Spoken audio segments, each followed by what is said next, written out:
Vous le savez, depuis quelques jours, notre pays connaît une actualité grave. Je remercie Charlie pour avoir fait observer une minute de silence. Vous le savez, nous avons des soldats qui sont tombés. Nous avons également des civils qui ont été lâchement massacrés. Et ça, nous ne l'acceptons pas. Nous ne l'acceptons pas. Ce qui se passe, c'est que depuis le mois de septembre, les autorités légitimes qui ont été élues à travers un processus démocratique largement salué par les uns les autres, ont entrepris de régler la question du Nord Mali de manière définitive. Qui dit de manière définitive dit que ce problème-là ne se règle pas en quelques mois. Il s'agit de prendre le temps d'évaluer la situation, d'échanger avec les uns les autres, de chercher des appuis au Mali comme à l'extérieur pour aboutir à une solution qui soit la plus convenable et surtout qui soit durable. Il se trouve que dans le cadre de ce processus, le Premier ministre a été amené à effectuer une tournée dans les régions nord. C'était le week-end dernier.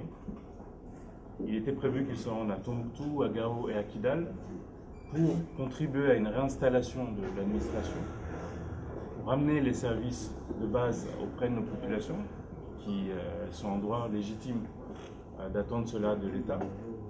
La tournée a bien démarré puisqu'il s'est rendu à Tombouctou. Il a eu l'occasion d'inaugurer, de poser la première pierre de route, d'échanger avec les autorités administratives de cette région. Pardon. Il s'est ensuite rendu à Kidal, mais avant Kidal à Gao. À Gao, ça s'est également très bien passé. Et puis, la troisième étape était Kidal. C'était une mission qui avait été préparée depuis plusieurs semaines en collaboration avec les forces de la MINUSMA, également avec information aux forces servales présentes au Mali. Malheureusement, il se trouve que certains groupes armés ont une nouvelle fois fait en sorte que cette visite se déroule mal. Le Premier ministre aurait dû atterrir à l'aéroport de Kidal. Il a dû emprunter d'autres voies, puisque l'aéroport a été pris d'assaut, je dirais, par des jeunes, des femmes manipulées, comme ça a été le cas déjà en novembre, comme ça a été le cas en septembre. Donc cette mission ne s'inscrivait pas du tout dans une logique de provocation. C'est pourquoi, dès lors que le Premier ministre a été informé du fait que l'aéroport était envahi, il a choisi de faire sa visite dans d'autres parties de la ville de Kidal. C'est pourquoi il a emprunté un hélicoptère qu'il a amené au niveau du camp, qui se trouve dans une autre partie de la ville, et donc loin des manifestants. Il y avait donc de la part de l'État malien une volonté d'apaiser et vraiment de faire en sorte que cette mission à Kidal se déroule bien. Malheureusement, lorsque son hélicoptère a atterri, lorsqu'il s'est dirigé vers le gouvernorat afin de pouvoir échanger avec les administrateurs présents là-bas, son convoi a essuyé des tirs assez durs pendant un moment assez long. Je crois que les uns et les autres, vous l'avez entendu sur le RTM, s'exprimer. Et au moment où il s'exprimait, nous entendions tous des bruits d'armes. Donc le gouvernement a condamné de la manière la plus ferme qui soit, avec la dernière vigueur, ces agissements. Il n'est pas acceptable qu'un Premier ministre d'un gouvernement légitime, d'un pays souverain, ne puisse se rendre en toute quiétude dans une région du Mali, une ville du Mali, qu'est Kidal, au même titre que Sikasso, Ségou, Kay ou autres. Voilà, il a été quand même décidé de poursuivre cette mission parce qu'il fallait échanger avec nos forces de sécurité présentes sur place. Il fallait également échanger avec le gouverneur, les préfets, les sous-préfets. Donc la mission s'est terminée avec quelques difficultés puisque jusqu'au bout, le Mali et ses forces ont été harcelés par des éléments, il faut le dire, du MNLA. Donc nous savons que le MNLA n'était pas seul, nous savons qu'il s'est à nouveau allié avec des forces terroristes. Nous avons constaté sur place des drapeaux de djihadistes. Nous avons entendu des discours qui étaient clairs, qui ressemblaient à ceux qu'on a entendus au Mali à partir de 2012. Et il y a aussi le mode opératoire. Je le rappelle, 8 de nos compatriotes, des civils, ont été lâchement exécutés. Et ça, c'est clairement la marque des groupes terroristes, AQMI, Mujao, Ansardine, etc. Donc au-delà de ça, il faut que l'on ne se trompe pas de combat. Le combat du Mali aujourd'hui, c'est premièrement le retour de l'intégrité territoriale sur l'ensemble du territoire. Aucun Malien ne peut accepter qu'on ne soit pas au Mali à Kidal. Kidal est le Mali au même titre que les autres régions du pays. Deuxièmement, le combat contre le terrorisme. Ce n'est pas un combat que le Mali peut mener seul. C'est un combat que le Mali mène depuis déjà quelques années avec ses partenaires de la sous-région, avec des partenaires comme la France et les États-Unis. Donc nous avons lancé un appel à toutes ces nations pour qu'elles contribuent, elles renforcent leur appui au Mali dans le cadre de cette lutte contre le terrorisme. Parce que ce n'est pas nous seuls qui sommes menacés, c'est l'ensemble de la région. Et demain, ça peut aller jusqu'en Europe, voire au-delà. Voilà, donc c'est important de situer les faits. À la suite de la visite du Premier ministre, le gouvernorat a été pris par les forces du MNLA et leurs alliés terroristes. Et nous avons demandé un retour à la situation avant le 17 mai, un retour qu'on n'a pas obtenu. Malgré tout, il y avait un cessez-le-feu. Et il se trouve que dans la journée, la matinée du 21 mai, mercredi 21 mai, nos troupes ont pris la décision de prendre d'assaut le gouvernorat pour le récupérer. Ils ont pu un temps justement récupérer le gouvernorat. Malheureusement, ils ont subi l'assaut des forces MNLA alliées aux terroristes qui sont venus les contrer. Il y a eu un assaut, un tir de feu assez important qui n'ont pas permis à notre armée de conserver le gouvernorat. Elle a donc dû se retirer du gouvernorat et par la suite, nous avons perdu tous nos appuis dans la ville de Kidal.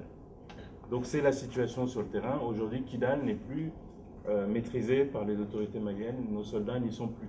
Je parle bien de la ville de Kidal et non la région de Kidal, où nous avons des appuis qui jusqu'ici n'ont pas bougé et qui ont même été renforcés. Il y a aussi une situation un peu équivalente dans la ville de Ménaka, où la situation est partagée. Le Mali, à travers ses forces armées, est présent, et une partie de la ville est aussi occupée par les forces MNLA et terroristes. Je veux ici saluer l'engagement, le courage de nos forces de défense et de sécurité, qui travaillent, vous le savez, dans des conditions qui ne sont pas faciles, loin de là. L'armée revient de loin, elle est en pleine reconstruction.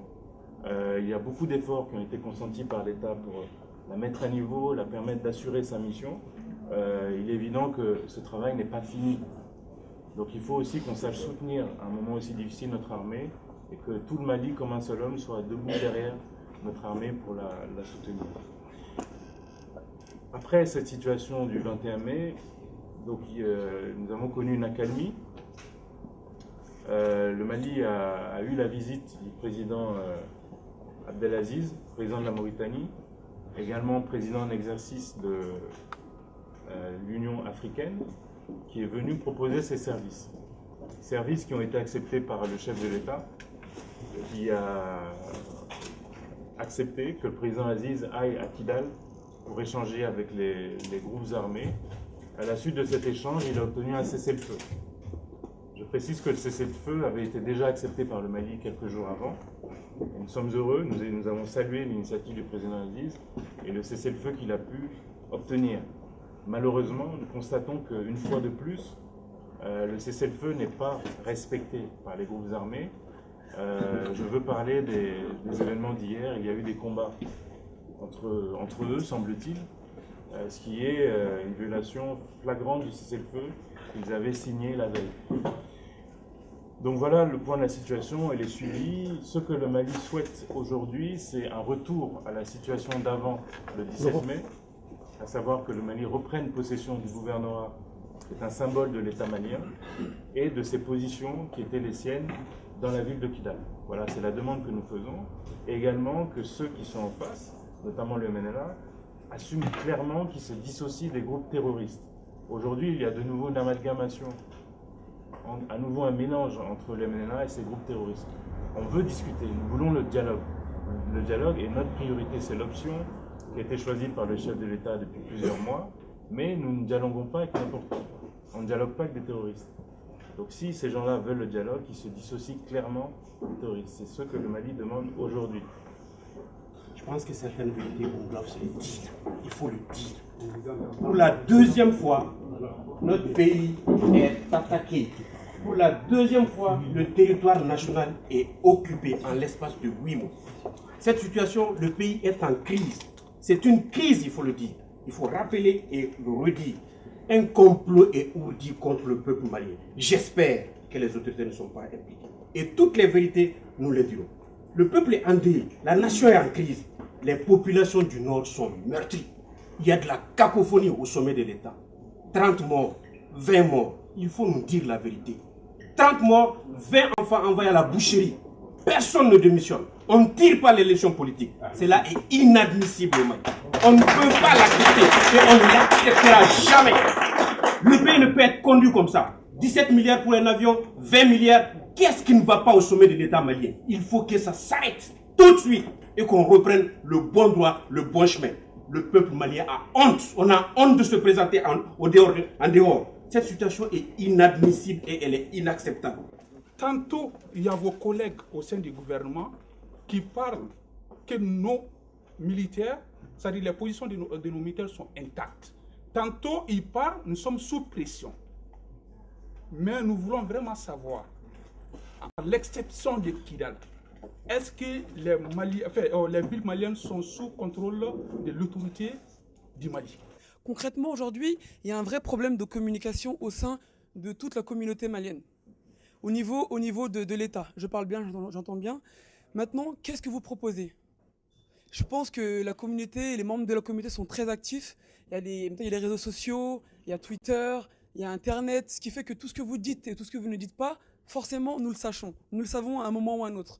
Donc aujourd'hui, il est important que vous travaillez dessus. Et maintenant, comment allez-vous faire? Et s'il vous plaît, dites-nous la vérité. Parce que nous savons déjà la vérité. Ce que vous nous dites, ça ne nous apporte rien de plus. Nous voulons juste savoir la vérité. Peu importe le prix à payer. Nous sommes prêts à l'entendre. Il y a essentiellement 3 sujets qui ont été évoqués. Le premier, c'est la question de l'armée.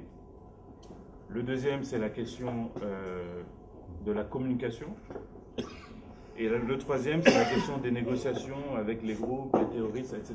Donc je vais essayer d'expliquer le point de vue du gouvernement sur ces 3 points.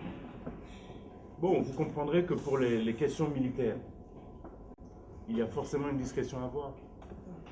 Vous savez que nous avons des hommes qui sont sur le terrain, qui jouent leur vie tous les jours, chaque minute. Vous savez que nous avons perdu des hommes. Et vous pensez qu'on va aller dire sur RFI, donc à nos ennemis, voilà, nous avons des hommes ici, nous avons des hommes ici. Vous ne pensez pas que dans ces domaines-là, il est nécessaire d'avoir un minimum de discrétion? Là, on parle de stratégie militaire. Moi, je ne suis pas un militaire. Mais je sais que dans ces domaines-là, la discrétion est de mise. Et ceux qui ne l'ont pas compris n'ont rien compris. Nous avons envoyé, le ministre de la Défense l'a dit, 1500 soldats en renfort, 1500 qui sont venus soutenir ceux qui étaient déjà présents sur Kidal. Ils n'ont pas été tous à Kidal. On ne va pas dégarnir l'ensemble des postes. On les envoie en renfort dans le nord. Ils sont positionnés dans nos bases qui sont dans les différentes villes, les différents cercles de Kidal et même à Gao, en soutien au cas où ils doivent monter. Ça ne veut pas dire qu'il y avait 1500 soldats maliens qui étaient à Kidal. Attention. Mais on ne vous dira pas combien. Moi-même, je ne le sais pas. Il y a un ministre de la Défense, il y a un chef d'État.